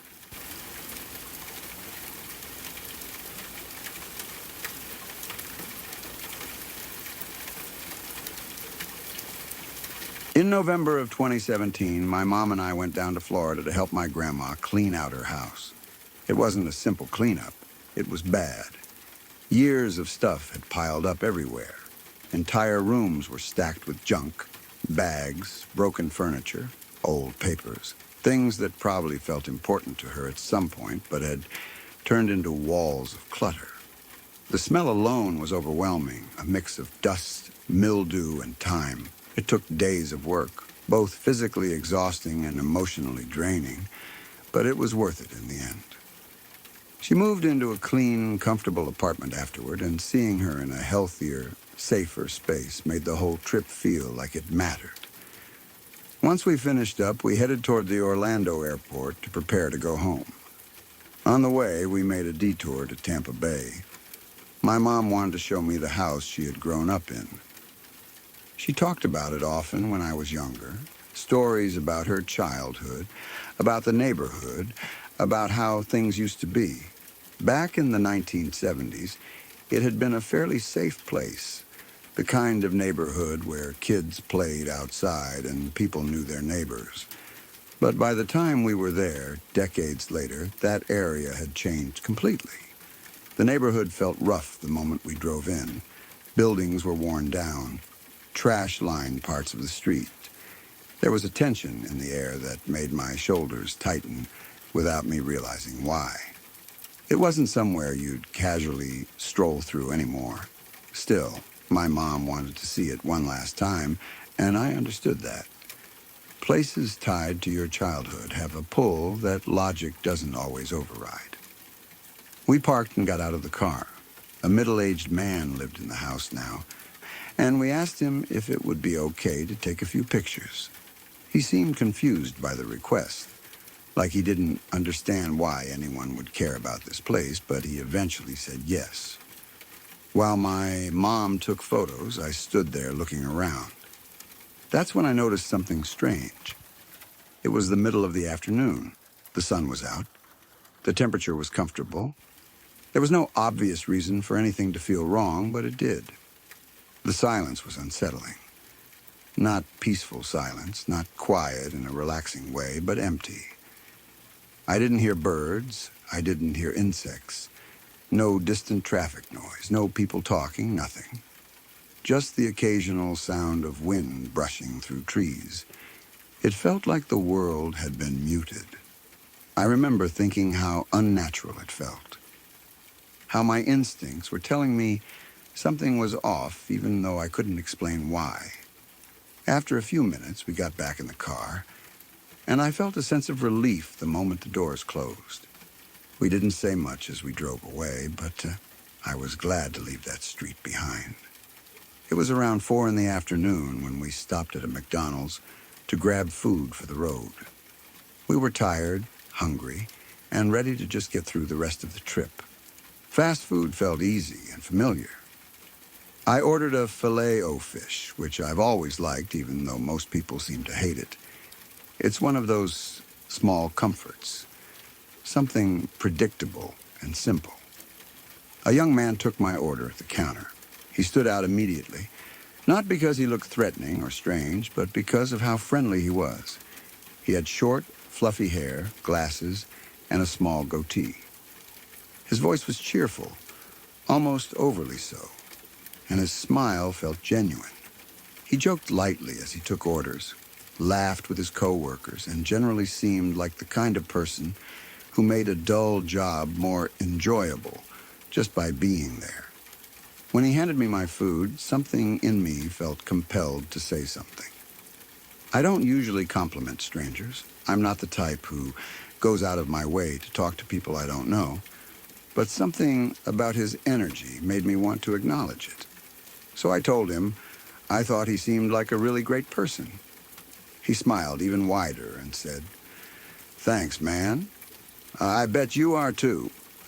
It was such a simple thing. A throwaway comment, really. But it hit me harder than I expected. I don't get compliments often, especially not sincere ones from strangers. For the rest of that moment, and even after we left, I kept thinking about it. It made me feel seen. It made me feel good in a way that lingered. That night, we checked into our hotel. We were exhausted from traveling and cleaning and driving. Like most people do, we turned on the news while we settled in. It was background noise at first, something to half listen to while unpacking our bags. Then we saw his face, the same young man from McDonald's, the friendly one with the infectious smile. The news anchor was talking about a serial killer who had been arrested earlier that day. The man had been carrying multiple handguns and an AR-15 in his backpack. According to the report, he had already killed 12 people. I don't remember all the details clearly anymore, and I don't remember his exact sentence, but I remember the number 40 being mentioned. 40 years, maybe more. I remember feeling like the air had been sucked out of the room. My brain couldn't process it at first. I stared at the screen, then looked at my mom, then back at the screen. It felt like someone had swapped reality when I wasn't looking. This wasn't some shadowy figure caught on a blurry camera. This wasn't someone who looked angry or unstable or monstrous. This was the guy who had handed me my filet-o-fish, the guy who had laughed with his co-workers, the guy who had smiled at me and told me I was probably a great person too. I felt sick. For the rest of the trip, I couldn't shake it. Every time I closed my eyes, I saw his face. Not the mugshot version of him, but the version I'd met. Friendly, approachable, normal. I kept replaying the interaction in my head, wondering how I could have been standing inches away from someone capable of that kind of violence and never sensed a thing. It messed with my sense of reality in a way I hadn't experienced before. We like to believe that evil looks a certain way, that there are signs, that we'd feel something, notice something, get a warning, but there was nothing. He didn't radiate menace. He didn't act cold or distant. If anything, he seemed kinder than most people working that shift. I kept thinking about the compliment, about how genuine it felt, about how it had made my day, and then I'd remember what he'd done, and the contrast made my stomach twist. It felt wrong to have something positive associated with someone who had caused so much suffering. I didn't sleep well for the rest of that trip. Every public place made me uneasy. Every stranger felt suspicious. I kept thinking about how many times in my life I'd brushed past people without knowing anything about them. How many smiles, small talk moments, casual interactions might have involved someone carrying unimaginable darkness beneath the surface. Eventually we went home. Time passed. The immediate shock dulled. Life resumed its normal rhythm. But the memory never completely faded. Even now, when I think back on it, I feel that same chill. Not because I was in danger at that exact moment, but because of how thin the line was between normal and horrific. How easily two realities can overlap without you realizing it. One moment, you're just a tired traveler grabbing fast food. The next, you're realizing you had a friendly exchange with someone who had taken 12 lives. It changed the way I see people. Not in a paranoid way, but in a sobering one. It made me understand that humans are complex beyond what we can see in a brief interaction. That kindness and cruelty don't always wear obvious masks. That sometimes the most unsettling thing isn't a monster hiding in the shadows, but a smiling face in a well-lit restaurant. I don't think about it every day anymore. The shaken feeling has faded with time, but I know I'll never forget that moment. I'll never forget the silence in that neighborhood, the warmth of that compliment, and the shock of seeing his face on the news later that night. That's the part that stays with me. Not the headlines, not the numbers, but the realization that evil can stand right in front of you, smile, wish you well, and walk away, leaving you to discover the truth only after it's far too late.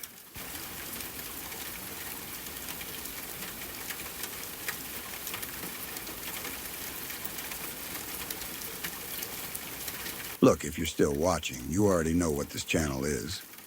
No jump scares, no fake drama, just real stories about real people who survive things most of us can't even imagine. And that's scarier than any movie could ever be. If you want more of this raw, unfiltered truth, told the way it deserves to be told, subscribe to Lacuna Noir. We're not here to waste your time. We're here to tell the stories that actually matter. Thanks for listening. Now go get some sleep, if you can.